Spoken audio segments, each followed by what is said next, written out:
Central Tropical Uwan sa bahagi ng Northern Luzon at hindi ito nakataan ng 290 km bahagi ng kanlura ng Batanes. Taglay pa rin ang lakas ng hangin 95 km per hour sa kasalukuyan.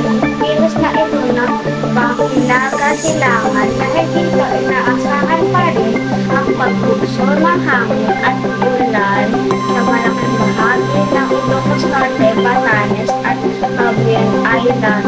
Ang mga lugar nito ay pinag-ingat sa banta ng biglang pagbaha at pagbuo ng lupa sa susunod na oras ay inaasahang patagal ulit sa PER ang pagbubuwal kung saan posible namang mag-landfall sa bahagi ng Taiwan.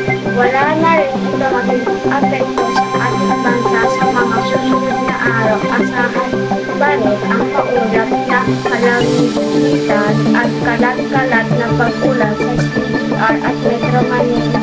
Samantala, isang bagong LPA ang namataan sa Timog Silangan, bahagi ng Mindanao, pero mababa naman ang tiyansa nitong maging bagyo sa susunod na araw.